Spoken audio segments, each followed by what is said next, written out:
Ken James and Jason McKittrick. Brought to you by Cryptocurium. Of Herbert West, who was my friend in college and in afterlife, I can speak only with extreme terror. This terror is not due altogether to the sinister manner of his recent disappearance, but was engendered by the whole nature of his life work, and first gained its acute form more than 17 years ago, when we were in the third year of our course at the Miskatonic University Medical School in Occam. While he was with me, the wonder and diabolism of his experiments fascinated me utterly, and I was his closest companion. Now that he is gone and the spell is broken, the actual fear is greater. Memories and possibilities are ever more hideous than realities. Good evening, folks, and welcome to another episode of Learning Lovecraft. I'm your host, Jason McKittrick, and joining me, as always, the traveler of the Eldritch Path, Mr. Ken James. Good evening, folks. And that was the opening paragraph of H.P. Lovecraft's Herbert West Reanimator, the subject of tonight's episode. Right off the bat, like I tend to do, first thing, I recognized the Miskatonic University and Arkham, so once I heard those, I was like, oh, things are going to get weird here. And two, a lot of this, not just because of the movie, but other zombie movies and other scenes almost lifted and the vibes taken from it. You can pull from Evil Dead here with the cabin. You can pull from Dawn of the Dead with the just the single file zombies. There's so many different things that other movies have taken the sceneries and the way things playing out from this, and boy oh boy, none of them get it right. No. And, you know, you hit on it. This really is one of the first, maybe the first, but they characterize it as one of the first depictions of scientifically reanimated corpses. Right. Through this reagent that he comes up with. And it's to great effect. I mean, because it shows right off, through his experiments, but when he finally does get it right, they're dangerous. And you realize right away that it's just wrong.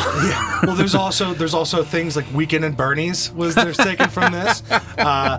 There's so many, and we'll get to them, I'm sure, as we go. But I was laughing at a lot of the, just like, oh man, like all these different things, like they all. This is a great. It's our longest one so far. Yeah. And I think this is the first one with chapters, right? And it's just like, man, this one is so good, and it sets up such a long-form story, and it manages to like keep you engaged the whole time just with how he did it. Right. I mean, this is definitely the longest one that we have read together so far, and this will be our first two-part episode because we want to talk about this one because there's a large kind of cloud that hangs over this one because of the movie attached to this one, and I know a lot of people are a fan of the film, and it has its merits, but this story really never got the story treatment, which, yes, this in its way kind of is a horror comedy, and we'll talk about it later,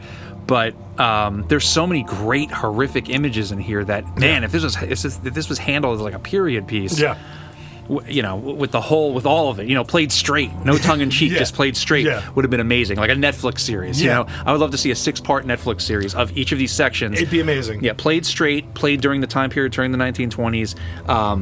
That's what I want to see. And this, I think, is the first time, and the first time I've noticed it. This one, he's so effective in short form explaining locations and things. He doesn't go over exhaustive. He narrows in on, here's what it is, this is what it looks like, blah blah blah. And he doesn't go too much, and you're there. And you're there. Right. So and I'm sure he didn't want to waste too much time with that kind of stuff because he had all these scenes set up, Yeah, and he was definitely he was kind of boxed in for this, and this was not one of his favorite works, but I don't think artists, authors, musicians, whatever you want to say, I don't think they get to choose the works that they're remembered for. They never know what are going to be the things that connects with people. And this clearly connected with a lot of people, clearly connected with Stuart Gordon, who decided to create this into a film along with a few other of his stories. And it has a conciseness to it that I do appreciate, and even though it is, a lot of these stories do consist of, on last week's episode of Reanimator, but it's okay. I mean, it's fun, and you could tell maybe he was annoyed in the beginning, but by the by the end he fully like he's into it. You know what I mean? He's settled into his mode where it's like we get these horrific, images, but then the language kind of follows too. Yeah. I think later he describes things as vampire bat, like hovering over the town. And that was one thing that I actually did appreciate because we were talking about this. That like when I read this stuff, I get caught up in my inner monologue, and I gotta like, okay, no, stop. Just see what you're seeing, read what you're reading, and just see it as it goes. Yeah. But I appreciated the recap. Yeah. I got to the point where I was like, okay, thank you. And once again, he didn't waste breath with it. He just went right into the thing. He rolled through it. Right. Oh, and also remember I told you that like I knew him from here. Here's where we met. Right. And it was just like I was like, okay, cool, all right, because you get lost in all the other stuff that's going on because it's not so descriptive scenery wise. Yeah. But it's very descriptive of what they're doing at particular times. Sure. No, and yeah, that makes a lot of sense. Also with that, it also kind of gives you the idea of like, because he talks about at the end, once again, we have an unnamed narrator. Yeah. He talks about, at the end being questioned by police, and it's almost like this is like he's been brought back in 6 times. Yeah. So he has to reiterate what he said last time. Again. Yeah.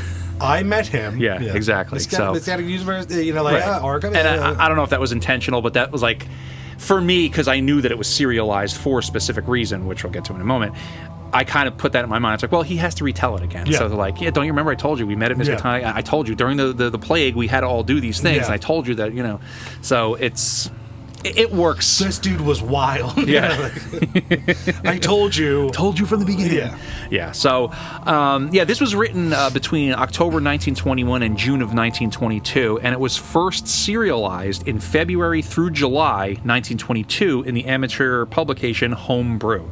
All right. It's a fun little title. Yeah. What do we get? Pinecone, the Wolverine. We get these for Homebrew. They're fun. They're all bars that in the World's End movie they had to stop in to do a pint.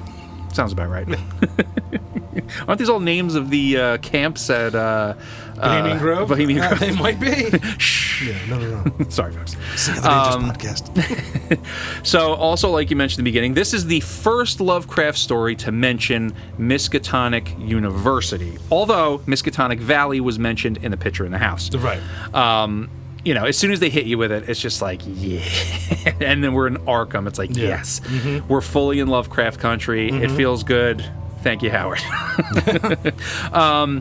Like I said earlier, Lovecraft did claim to be unhappy with the work, and he was writing it only because he was paying $5 for each installment. That's wild, because this one's so cool.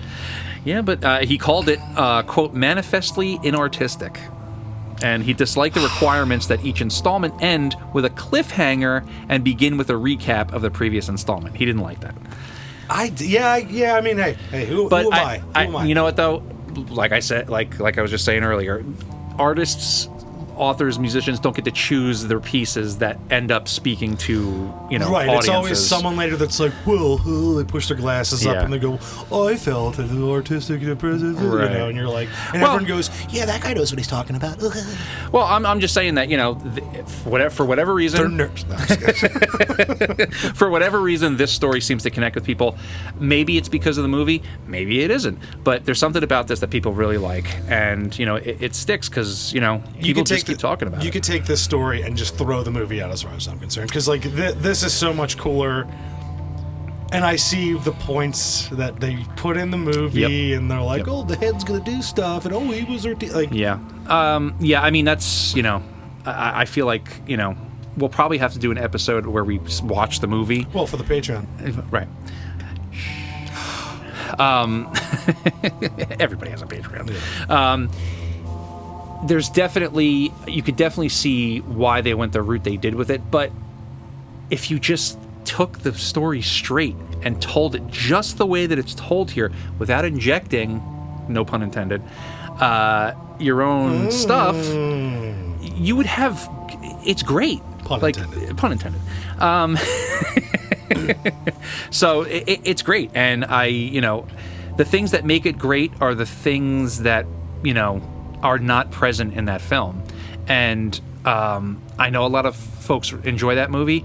I've never been a big fan of it because it's like, we have so many of this movie. We have this movie already. And that Stuart Gordon's vision, and no shade on him, but his vision went on to, inform the movies that you mentioned before, and that is great. But when people tell me like, H.P. Lovecraft, like Reanimator, I'm like, that's the farthest you can get from Lovecraft. Yeah. Sorry. Yeah. And then I push up my glasses.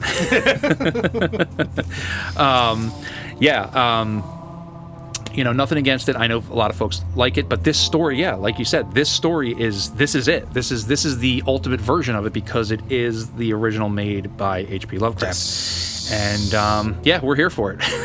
So, another little point that I want to say before we get into it, a lot of scholars see this as an homage or even a parody of Frankenstein. Oh, absolutely. So it's easy to see with the reanimation of it and the reanimation angle, I should say. But a lot of people get a little nitpicky. They're like, well, they're trying to, reanimate, parts or a whole body. Frankenstein was made up of these different things. It's like, yeah, but they get to that later when he's just trying to do parts. Yeah. I very much think this is Lovecraft's riff on Frankenstein. Oh, absolutely. Just like I think Charles Dexter Ward is his riff on Dracula. We'll get to that later. Hot take. What? Anyway, as a big Frankenstein fan, yes, I saw it right away. And also, good. Yeah. Great take. Yeah. More. I was in it full run. Yeah, no, because, we're following his exploits and his monsters come back to destroy him. So, just like we talked about in the last episode, he takes those things that are already there, turns them on their head. Yep. And even though maybe he doesn't like the form that it came out because he was fit into this box, and we know how much of a little snob Howard could be at times about people messing with his work. Mm-hmm. Hey, editors are good sometimes, and they helped him get into this. So here it is. This is, we have 6 parts to this story. We're going to be, dividing into 2 episodes, but 6 serialized parts, and it's good stuff. But here we get the first part. From the dark. So the narrator begins to recount his history with our title character, Herbert West, who has recently disappeared, right? Mm-hmm. And he details his time as a medical student at Miskatonic University, which is when the narrator became fascinated by West's theories, ideas, that the human body is simply a complex organic machine that can be, quote, restarted. Mm-hmm. All right? West goes on to experiment on a slew of different animals, all resulting in failure, until one shows signs of life and violence. Right? That seems to be the first thing that we see, right? After all these experiments, the word kind of gets out, and West is barred from any future experiments at the college by the venerable and well-respected Dr. Halsey. So, Lovecraft gives us this passage. Holding with Haeckel that all life is a chemical and physical process, and that the so-called soul is a myth, my friend, believed that artificial reanimation of the dead can depend only on the condition of the tissues, and that unless actual decomposition has set in, a corpse fully equipped with organs may with suitable measures be set going again in the peculiar fashion known as life. That the psychic or intellectual life might be impaired by the slight deterioration of sensitive brain cells, which even a short period of death would be apt to cause, West fully realized. It had at first been his hope to find a reagent which would restore vitality before the actual advent of death, and only repeated failures on animals had shown him that the natural and artificial life motions were incompatible. He then sought extreme freshness in his specimens, injecting his solutions into the blood immediately after the extinction of life. It was this circumstance which made the professors so carelessly skeptical, for they felt that true death had not occurred in any case. They did not stop to view the matter closely and reasoningly. So there's this whole... It's all laid out there. I mean, Guy's done his research. He's done his research, but he's not sentimental. No. The Nor soul, should he be. No. And the soul is a myth, and that like Howard said, it's the artificial reanimation of the dead can depend on the condition of that body. Right. Like it needs to be fresh, and it's kind of like going further. It just wasn't fresh enough. Yeah. Which, no matter what way you read this, So also too, you get the experimenting on animals. It's not Not so much that like, oh no, this is a med student and he's experimenting on animals. Right. But kind of seems like he takes a little joy in experimenting on animals. Kinda. And, he's had to have gotten through a lot of them to realize, just how fresh they need to be. Right. So we don't have a, sentimental man here. We have a very science brainy kind of cold, non-emotional. Yeah. And he's a machine that you point at something and they just do. Yeah, yeah. He has his. This is all he cares about. All he wants to do is. He wants to figure this out. How can I, get past this superstition of death and the soul and all this nonsense? It's just a chemical process. If only he could find a way. If only he could find a way. To just have so many bodies to work with, I mean, I'm sure he'll find some, hijinks to get into. This guy seems focused enough. I think we could get there. Yeah. So, after all these animal experiments, which... in the film is that scene when the cat goes berserk and they like that it's like Pet Cemetery. No, that's the scene in No, I'm saying it's very Pet Cemetery. Yes, the cat's going berserk and you could just Jeffrey Combs and his insanity. I just watched it was on at work the Note You Did Last Summer too, and it's like the only role that I ever really enjoyed him as. Right. I was like, he's actually tolerable in this. He's just a dickhead. And I'm like, all right, cool. All right. Sounds good. So after all these animal tests, Wes realizes he's got to experiment on human subjects. I mean, how is he going to make the next step, right? And before they fully go into that next step, they give us Howard gives us the description of West, that he's this small, slender, spectacled youth with delicate features, yellow hair, pale blue eyes, and a soft voice. And it's very much like the ideas and words coming out of this, like, angelic, almost child, are these, like, the worst, like, ghoulish, like, it's a sweet and salty kind of thing. Yeah. Well, it's the wolf in sheep's clothing, man. Yeah. It's the monster behind the entity behind the child, that it shows you. It's wild. Right.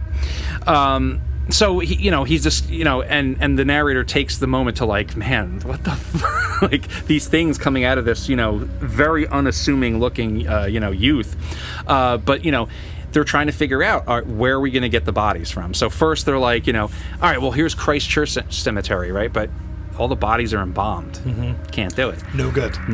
It's not going to work. But there is the Potter's Field. Mm-hmm. All right, and so. They choose the Potter's Field. So they get this whole venture together, right? They start getting supplies. They're taking it from the college, right? And they bring it out to the abandoned Chapman farmhouse, right? And they're going to set up this nice little meth lab to basically. I mean, it blows up just like a meth lab. Exactly. At first, they pay a group of men to rob graves for them, but none of the experiments are successful. Yes. Yes. Further going on, though, West and the narrator then need to start robbing the graves themselves, right? Because that group of men, they don't want to use it. Didn't work out. They're not equal opportunity. Jesus. So we get this next passage. We followed the local death notices like ghouls, for our specimens demanded particular qualities. What we wanted were corpses interred soon after death and without artificial preservation, preferably free from malforming disease, and certainly with all organs present. Accident victims were our best hope. It is creepy, and I like that the narrator is the one that can like kind of see that it's like we were like ghouls. We were he sees how messed up this is, and like. But as it goes forward, you just see that, our Macaulay Culkin over here. The good son. With, glasses. Right. And a science brain. He just is like, we're doing a job here. Yeah. Like, this is a mission. Right. And we will accomplish it. Right. It's just a shame we don't have the fresh bodies. Right. And you know what? The narrator himself, I mean, I only think that he's kind of seeing it now for the first time, too, because when he was in it, he was in it. Sure, and later on he kind of alludes to fame and things like that. But. Sure. I think right now though there's still that, they still have the spark of youth in their eyes. And it's fun. They're young, they're college students, they're like doing all stealing bodies. They're doing naughty stuff, But yeah, I mean, he lays it out here. They cannot have the artificial preservation. It would be best if they don't have a disease that would, mess with their physiology. Yeah. Definitely need all the organs. And accident victims, great. Yeah. Best. The best. So one night they steal the corpse of a workman from the potter's field who died that morning in a drowning accident. Perfect. And we get this fun little grave robbing scene. Yeah. He sets the mood. They're talking about how they dig it. They're probably giggling, as they're doing it. Yeah. Wait till we get to the Hound. That's all about grave digging. You'll love it. I'm sure. And you're kind of struck at this point that, at least I was, that they don't, West in particular, doesn't really view these corpses as human anymore. They're just things to him. Yeah. Right. We get a little quote here from Lovecraft: a sound animal without psychological subtleties, and probably having vital processes of the simplest and healthiest sort. The workman was just a dumb, I work outside. Yeah. Like, he's already saying, like, I eat a sandwich for lunch. Sandwich. Yeah, sandwich. And, I also noticed from this part that whenever they take a corpse, they don't refer to it by gender or anything. Yeah, it's it. Yeah, or he also says, like, the materials at one point. Like, I need the raw materials. Yeah. It's like, all right. So, hey, once you dehumanize something, humans are good at dehumanizing and doing atrocities. Yeah, so. you just, like, throw their goods out for the trash. Yeah, yeah, whatever you need to do. Yeah. That's all trash. No one cares about it. No sentimentality. Yeah. So they take it back to the farmhouse and inject it with West's serum, but nothing happens. Right. They wait a while, like a good long while, and they decide that this batch of the reagent is completely ineffective. Or so they think. So later on, while they're working, an inhuman scream is heard from within the room that was containing the corpse. And we get this great passage. Not more unutterable could have been the chaos of hellish sound if the pit itself had opened to release the agony of the damned. For in one inconceivable cacophony was centered all the supernal terror and unnatural despair of animate nature. Human it could not have been. It is not in man to make such sounds. And without a thought of our late employment or its possible discovery, both West and I leaped to the nearest window like stricken animals, overturning tubes, lamp and retorts, and vaulting madly into the starred abyss of the rural night. I think we screamed ourselves as we stumbled frantically toward the town, though as we reached the outskirts, we put on a semblance of restraint, just enough to seem like belated revelers staggering home from a debauch. A debauch.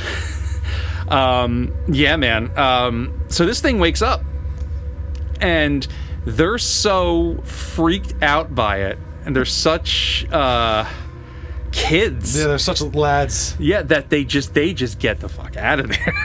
It's a comical scene, right? Turning over tubes, lamps, knocking tables over. I was just looking at the trying to find the name of the movie, but it was Return of the Living Dead 1 and 2. Mm-hmm.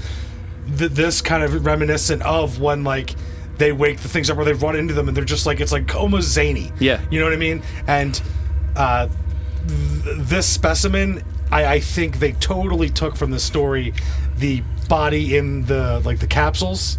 Oh, yeah. Because, like... what is that, the Muckman or the Tarman? There's one of them. Tarman's one of them. But also there's the other one that's just, like, all bald and yellow. Yes. You know what I mean? So I definitely see in this, like, this scene, and then the next one they do... Yeah.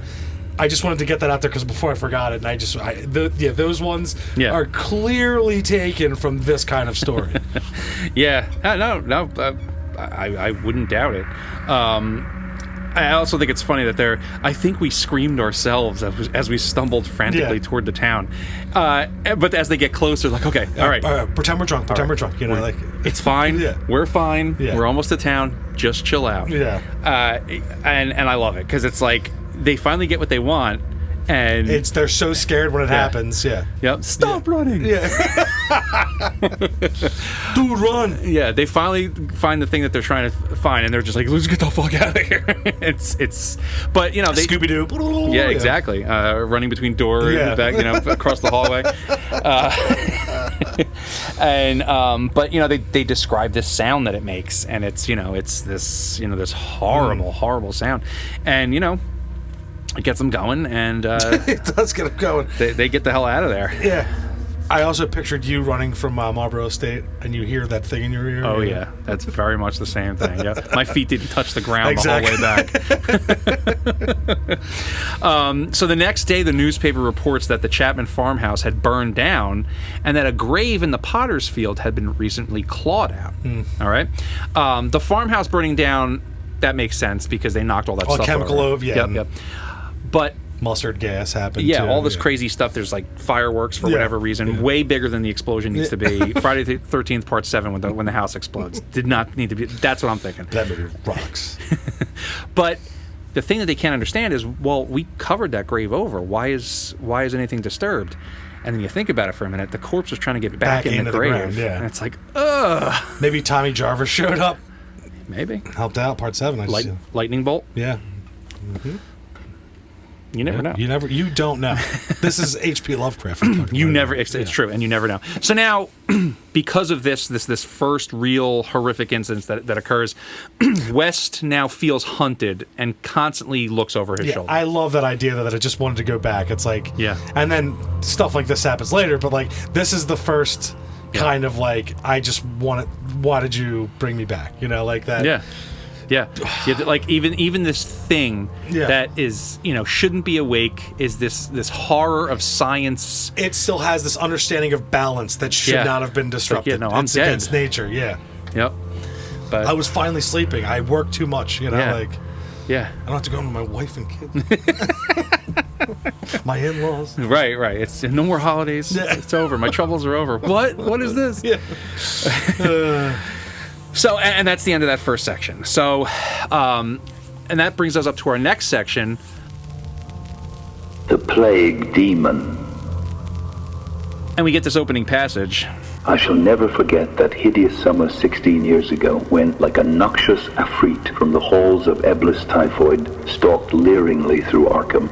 It is by that satanic scourge that most recall the year. For truly terror brooded with bat wings over the piles of coffins in the tombs of Christchurch Cemetery. Yet for me, there is a greater horror in that time. A horror known to me alone now that Herbert West has disappeared. First of all, round of applause for that. Can we get a Wendigo riff there? Beautiful.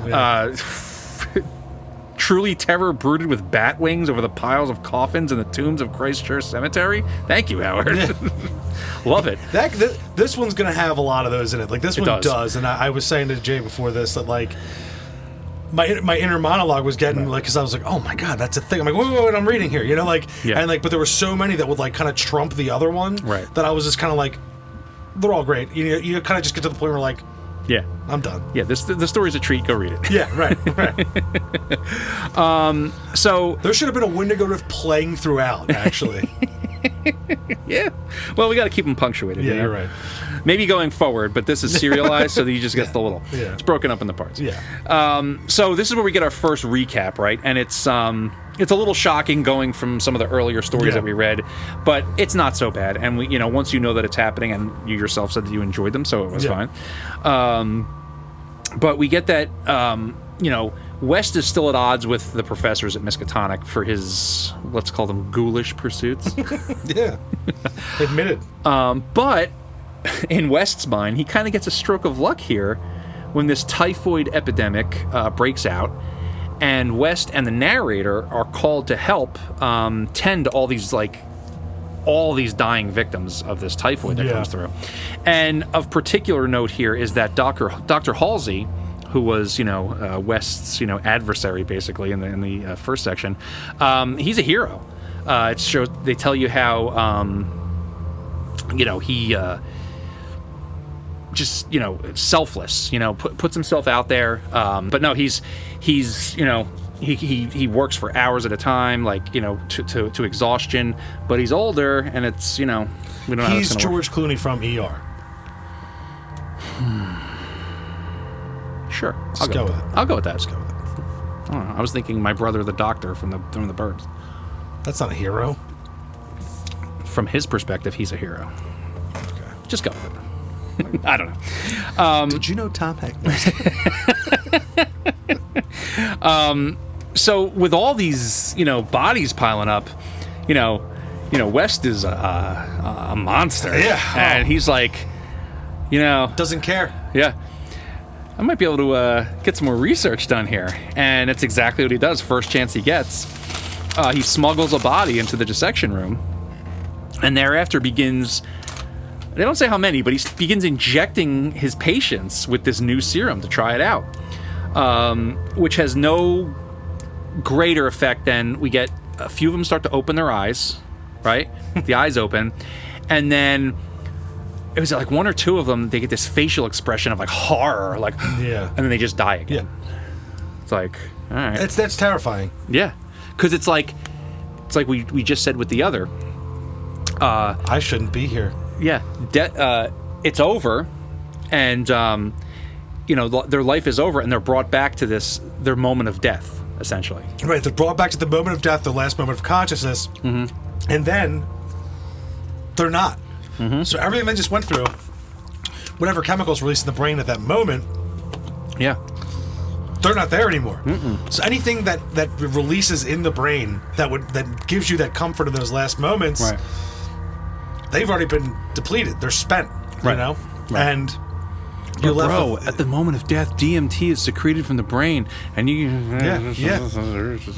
yeah. Sorry. Yes, but no. Anyway, but even if here's another thing that my mind went to, and maybe because like he's saying, you know, the there is no soul, right? Like Right. that's a myth, but maybe in the story, Yeah. part of that natural thing is there is no soul in the body, Right. So it's brought back as this mechanism without its guidance, if that makes any kind of sense. Yeah, without its moral compass. Exactly. So like at that point, it's like you're bringing back this shell or shill of This meat robot. this meat robot that Yeah. doesn't have its programming. Right.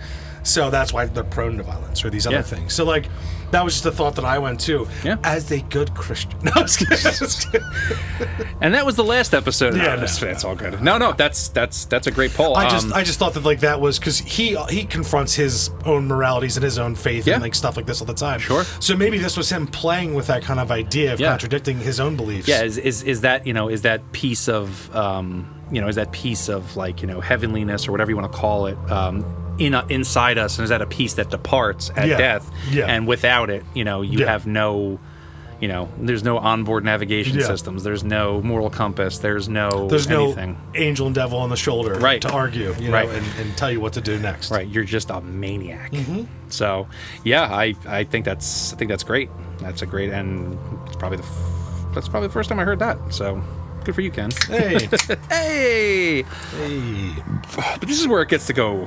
It starts to go nuts. a fool like me, you know.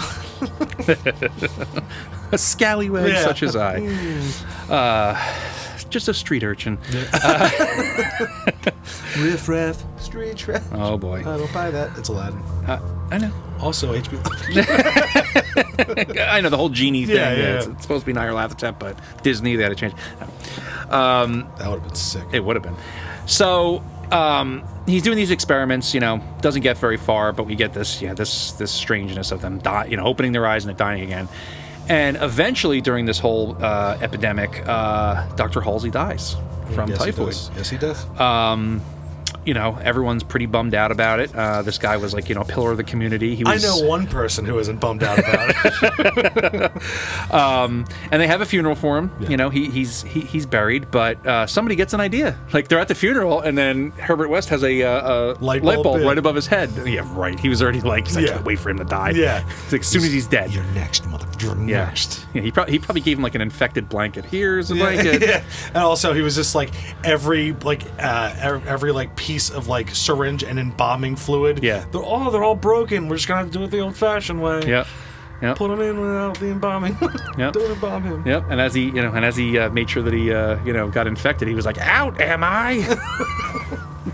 Green Goblin. Yeah, I know. Your face turned into Willem Dafoe there. No one says no to me. Sorry, folks. He's nuts. I'm not sorry. But yeah, and in this final act of almost twisted respect, almost West sees him as this perfect vessel to be this. Yeah. He's like, if I can get him, this guy, I didn't like him, but he was of intellect. Yeah. He was, let's see what happens. Yeah, this is like the highest form of mind that the pinnacle of science at the time. If we could get him to come back and understand, this would be, if anyone could understand the coming back and not being like, no more Thanksgivings, this would be the guy. Yeah, exactly. So West steals his corpse to give him the old jab. Yeah, the old jab. So Lovecraft presents this almost in a miniature outsider way, where what's happening? But we know right from the beginning that and I'll lay it out in the way that it actually happens, not the way that Lovecraft writes it. But essentially, West and the narrator, they take Halsey's body back to West's room, pretending that he's a drunk buddy. Weekend at Bernie's. Yeah, he just can't handle his liquor. You know this guy. And the man in the middle, and in Scary Stories to Tell in the Dark. Yep. And they inject him with this new serum. And we're not given the timeline because they the way that Howard presents it. But Halsey does reanimate, but he's less intelligent and way more violent. Even way more than the last experiment. Yeah. And he goes berserk, right? So after beating West and the narrator into a pulp, just unconsciousness, beats the crap out of him. Yeah, like he recognizes them, but just cannot hold his, and he doesn't want to because that compass is gone. So it's just these little piss ants, who have been, I'll teach you to steal bodies. Yeah, right, yeah, but can't articulate it. Right. It's just the only thing he can articulate is embarking on a killing spree. Yeah, he turned into Stone Cold Steve Austin in a hospital or supermarket with Booker T or Vince, and he just went haywire. He did. He totally did. Everyone got stunned, and he was barking in their face. Literally beating and murdering dozens of people, before he is shot non-fatally by the police. But we'll go through it. So, first off, he claws a workman to death so savagely that it's first thought to have been done by escaped circus animal. Yeah. Because it's what could have done this to a person? Because a human wouldn't have done this. No.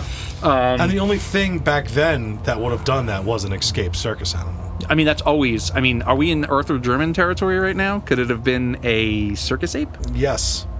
Because you don't box a circus ape. 110%. Okay. No, you don't box a circus ape. Because you get ripped apart. Especially if it's your lover. We did come across that, yes, didn't we? We did. It was a love story. Yes, it was. So, the details going further, I'm going to leave to Howard in this next passage. The next night, devils danced on the roofs of Arkham. An unnatural madness howled in the wind. Through the fevered town had crept a curse which some said was greater than the plague, and which some whispered was the embodied demon soul of the plague itself. 8 houses were entered by a nameless thing which strewed red death in its wake. In all, 17 maimed and shapeless remnants of bodies were left behind by the voiceless, sadistic monster that crept abroad. A few persons had half seen it in the dark and said it was white and like a malformed ape or anthropomorphic fiend. It had not left behind quite all that it had attacked, for sometimes it had been hungry. The number it had killed was 14. 3 of the bodies had been in stricken homes and had not been alive. Damn. It did cannibal things, It did. It went wild. Yeah. It did. Imagine seeing that in the dark. Just because they're talking, it looks like a malformed ape, and then it was white. Yeah, so you it's see like white a skinny pale, and it's but then blood going down its face and all the way down its body, and it's nude body. Yeah, and then Gray bush. We'll get gross. We could even give some credit to HP here for the first Halloween. He must have gotten hungry. Howard did it first. Howard does it all first. I told you. I know. Man, I'm only, 20, this is 24, episode 24, no, 26. 26. Yeah. Mm-hmm. I'm already, I already know. Like, like all of this. We haven't gotten to the epic shit and like, yet. but most of the movies are like already, and TV shows, all the concepts have already been in here. Yeah. You're like, oh, people would come to him, oh, Howard, check out this idea. He's like, yeah, I already did that, 30 years ago. Yeah, and then he throws it out the window. Yeah, just... He's like, oh, you wanted what really happened here? Yeah, sorry. Yeah. So, yeah, man, Go find a music demon. Get out of here. Right. So, I mean, Devils Danced on the Roofs of Arkham. Love it. I mean, that's some Metallica lyrics right there. No? You know how my opinion that James Hetfield's a bitch. Jesus Christ. Whatever, man. I'm just trying to make an analogy here. Fine. Those are Slayer lyrics right there. Is that better for you? I don't know much about them. So go for it. Okay. Dude, I'm the one learning Lovecraft. All right. Sorry, folks. We're getting a little antsy in our pantsy here. Yeah, we do it. Yeah, but this is a great scene. Just thinking of this beast that it's just a man Terror-assing around with town. all mental faculties removed. Yeah. No morals, just pure violent instinct. Right. When I got hungry, I ate. Mm-hmm. When I was enraged, I killed. Right, so he's Forrest Gump, yes. is what you're saying? Okay, I gotcha. Life is like a box of chocolates. It is. And bloody chocolates. Yeah, ooh. And he was just running, Wonderful. So this is H.P. Lovecraft's Forrest Gump. Yeah. All right. So after this, complete just carnage occurs in Arkham, Absolute mayhem. Everyone's on high alert. So the rebel to very quickly, police are ready. They're like, if you see anything, you hear anything, call it in, and they do. And the police are able to show up pretty quickly, and they shoot him non-fatally. And Halsey is taken to the local mental institution, and we have another passage here that I just have to leave to Howard again. So, for it had been a man. This much was clear, despite the nauseous eyes, the voiceless simianism, and the demoniac savagery. They dressed its wound and carted it to the asylum at Sefton, where it beat its head against the walls of a padded cell for 16 years, until the recent mishap, when it escaped under circumstances that few like to mention. What had most disgusted the searchers of Arkham was the thing they noticed when the monster's face was cleaned. The mocking, unbelievable resemblance to a learned and self-sacrificing martyr who had been entombed but 3 days before. The late Dr. Alan Halsey, public benefactor and dean of the medical school of Miskatonic University. So yeah, that's the reveal of it. So, but also say what you were just saying about Halloween. Oh yeah, that's we know, if you know anything about John Carpenter, he's a big Lovecraft fan. He's cribbing some stuff from this right here. Oh, he sat in that padded cell for 16 years. It was the shape of a man. Yeah. I'm not calling him out. Yeah, no, but it's right here. Yeah, it's right in there. 1921. Right, and it's the creepier parts. It's like, what can I add to this thing to make it creepier? Right. And it is kind of, in the originals, Michael Myers was just a person, and of course they end up going to that whole demon thing. But no, it's right there, and I love that you pointed that out during the read there. Yeah. Well, it's great, and like I said earlier, the way that the reveal. HP does the reveal here is a little more akin to the way that the Outsider is done, but it's very obvious. So I just wanted to lay it out the way that we did. But yeah, and you see it coming a mile away. Yeah. But it's this learned doctor. It's Dr. Halsey, and he removed from his his profession and his the way that it was before, just becomes this animalistic beast, and the smartest of the ones so far brought back. Yeah, but he becomes the worst. Yeah, and maybe it's like the brighter the picture, the darker the negative. Yeah, right. But maybe it's like, I like the idea of that. Where his brain was so high functioning for working as best as he could and do all this good. That had to have been the hierarchy of his brain pushing back all this stuff so hard that once it's removed, only the that's all. Yeah. Neanderthal brain is there, and it was so much worse because how hard the other side had to work to push down all that craziness, because it saw all the evil men do and it worked to fix it. Sure. I don't know. It's a cool point, and also like that. I think is this what I want to wait for here. This is the body that was put in the canister because they didn't know what to do with it. It was instead against the thing, put it in the canister, and that's what got out, hit the water, and Return of the Living Dead 1 and 2 happened. There it is. Blew it wide open. Wide open. Yeah, no, he's very much the dark reflection of what he used to be. Yeah. It's a perversion, right? Yeah. It's complete. Just here's this, pillar of the community, this amazing doctor. Let's just completely ruin his legacy by doing this to him, even though no one really knows that it really was him. But we get our first little bit of comedy here, where all that Herbert West can say about this entire thing was, "Damn it wasn't quite fresh enough," and like that becomes the thing here. And I'm a firm believer that Lovecraft invents horror comedy right here. Well, because it plays out like they both kind of like wake up, like when they get up. Yeah. And he looks over at him, and that's when he says it. It's like, damn, it wasn't quite fresh enough. And it comes right after this horrific like passage where he tells you that he rips these people apart. He eats some of them. This learned man becomes this shell of a human, and all West can say is like, damn, it wasn't quite fresh enough. Yeah. And just and it's hysterical. It is. No, it is. And also, you could tell that he liked making that joke about him. About the doctor. There's a perverseness here about West where it's just like because he has such little respect for whatever esteem humans hold themselves in. Yeah. That once he can reverse that, he takes pleasure in it for sure. Scumbag. So that brings us to our next section, which is 6 shots by midnight. So now they're licensed doctors. Of course they are. I love the time skip too. Yeah. The jump is great. Cut 2. Yeah, right.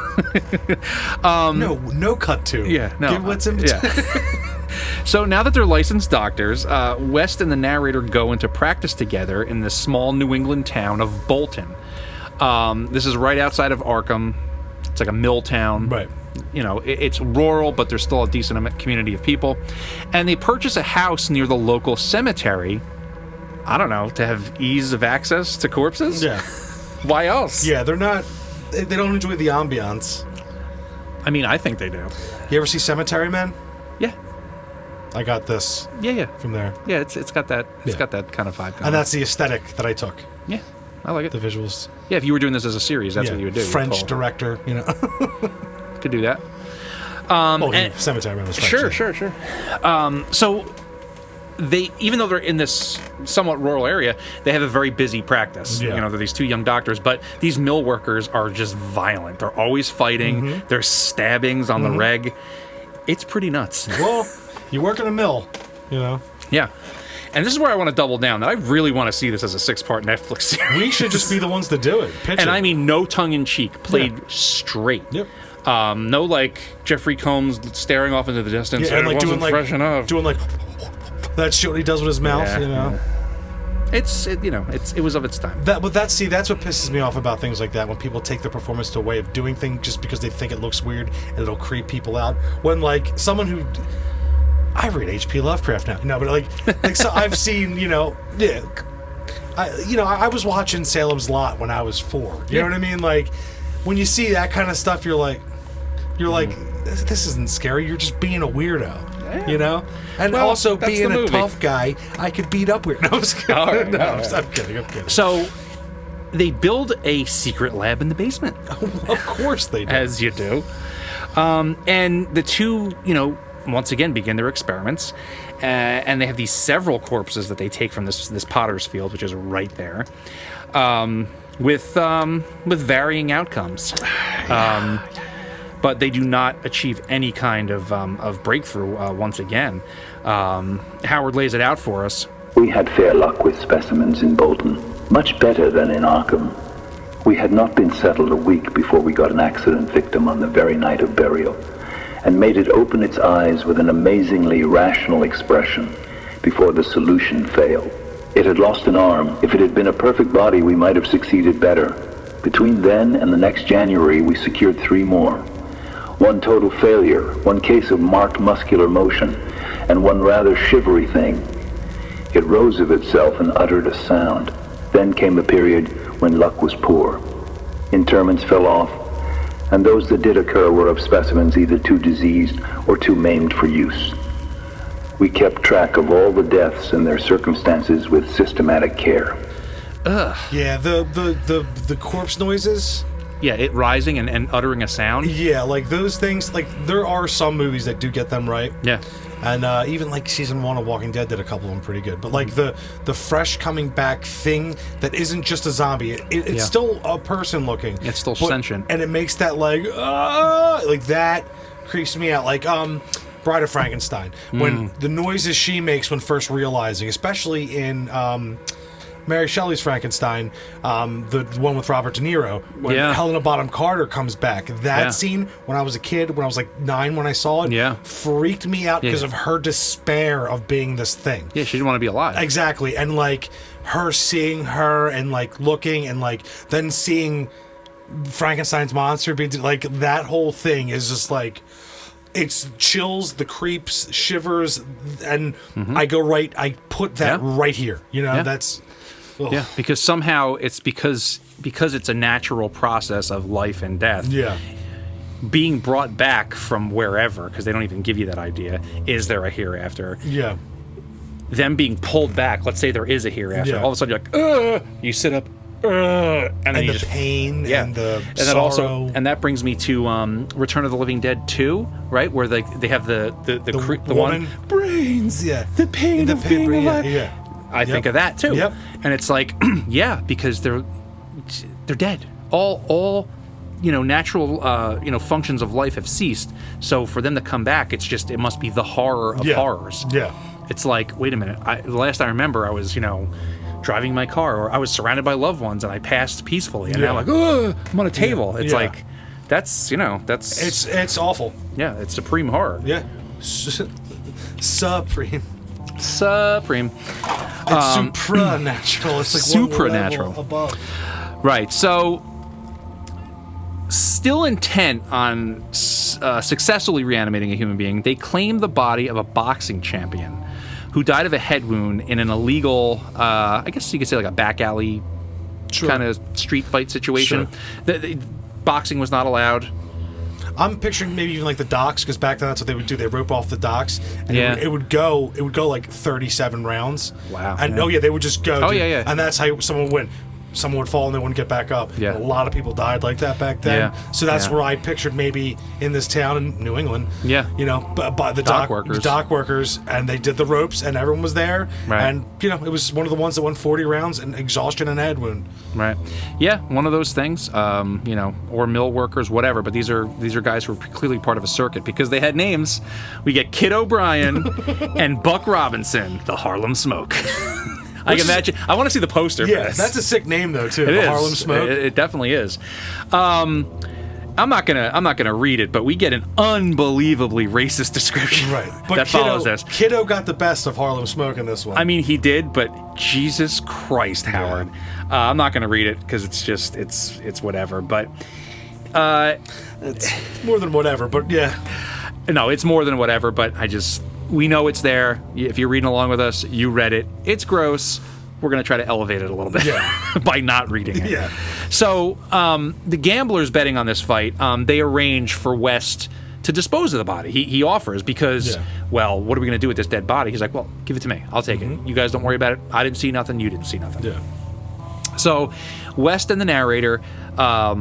we should, going forward, we should give the narrator our own names going further so we don't have to keep calling them the narrator, because there's a few more coming. You're right. Each episode we should decide on. It makes me mad that you figured this out now. Yeah. Like, we could have had more.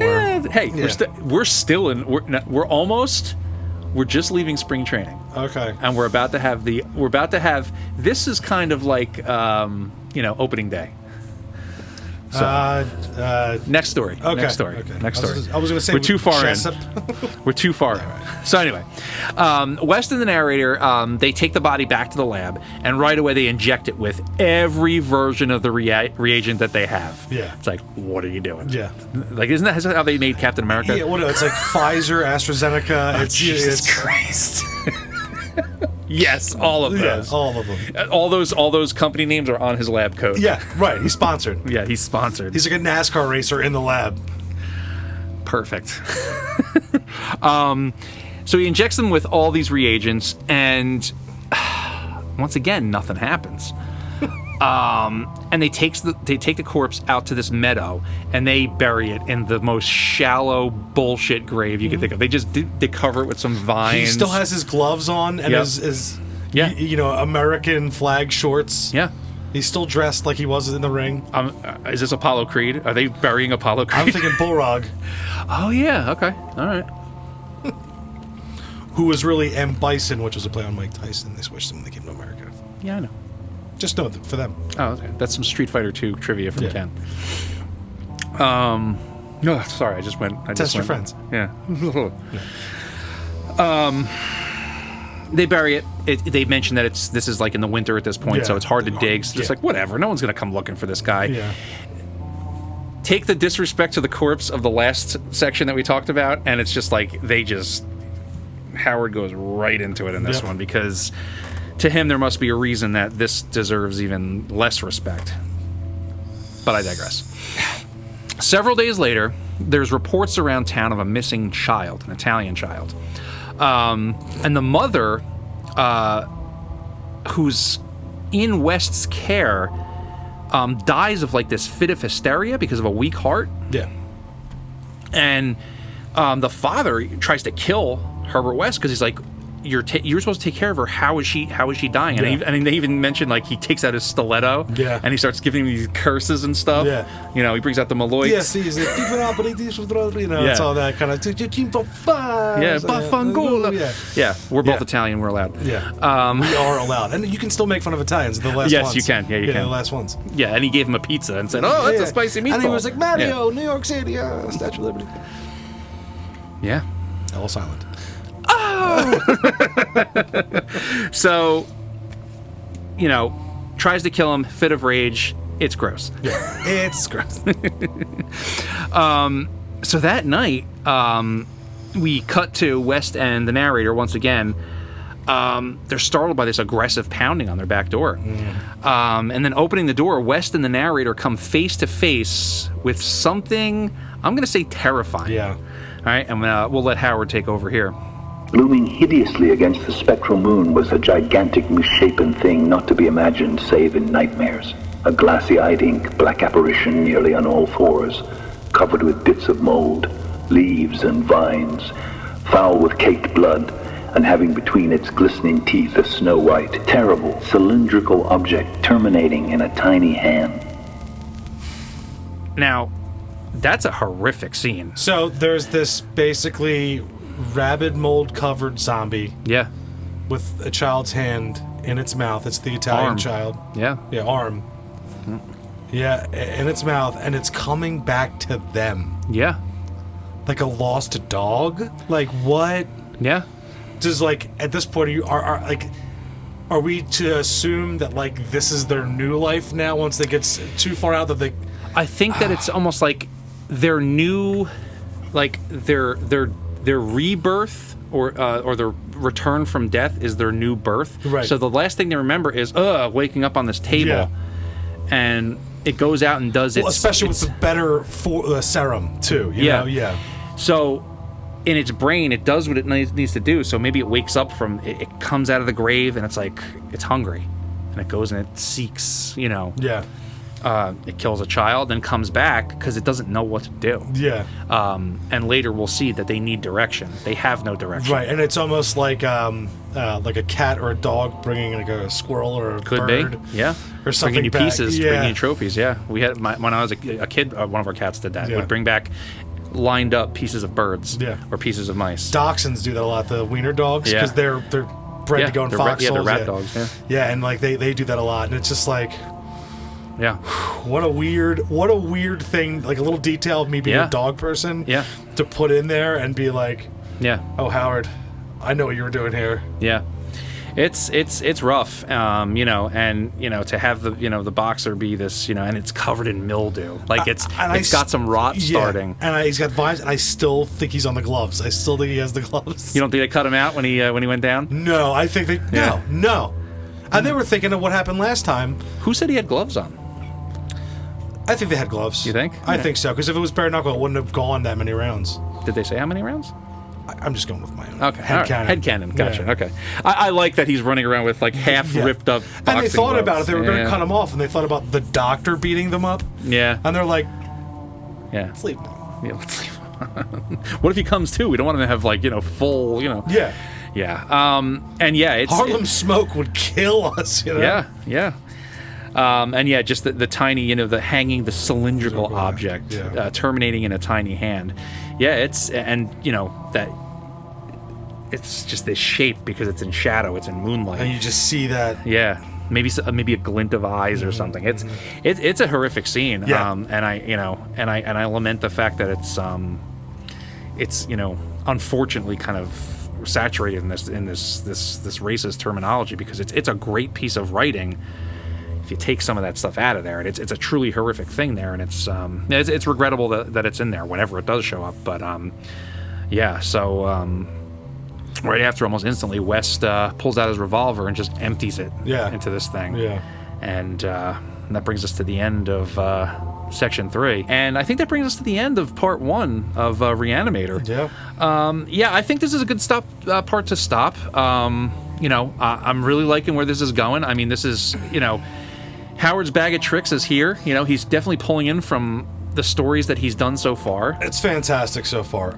We're not going to do an exhaustive outro here, because we'll do that at the end of this one. Yeah. But so far, you got a hell of a story, right? Yeah. And it only gets bigger and crazier. It does. So, this is part one of a movie where you're we're just fighting in the city, we're the heroes in the city or whatever, and then it takes on, all of a sudden there's aliens invading and you gotta fight them. You don't even know what's coming. Yeah, right. So this is, I love how he did such a good job in this first half of this. Yeah. Just it's horrific, dude. It's horrendous. And you are, even the narrator, who we'll call Dill. Yeah. No, I'm just kidding.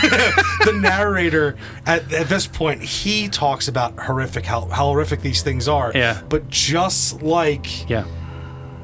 anything, he kind of becomes desensitized, and the descriptions of how horrific, I think this is how the most horrified he's been, right? And or is. No, I would agree. And just a little add to that, I think that because, and not to harp on it, I just want to mention again that there's an added level of horror that's unintended to the modern reader, that we get this air of racism in this section, because it's and then you get to feel that because look what happened to this boxer, that they're oh, he died, well, he's a black guy, we're just gonna throw his body away, and it's just so you get this extra layer of horror that's just everything about this is awful. Herbert West is a monster. He's the true monster, just like Victor Frankenstein. Yes. And here we are halfway through the journey. But yeah, we're gonna wrap it up there. And one last thing. Yes. And the narrator's complicit. Oh, 100% he's complicit. I mean, he even says at the end, we'll get to it, but, he didn't tell them everything because he knew. Yeah. He knew, but they even suggest towards the end, and yes, we'll get to it, that he's going to get his just desserts because they're not gone. The zombies are still out there. Yeah. But we'll get to that. So for this episode of Learning Lovecraft, our first part of Herbert West Reanimator, I've been Jason McKittrick. I've been Ken James. And we'll see you beyond the Wall of Sleep. Can't wait to see you.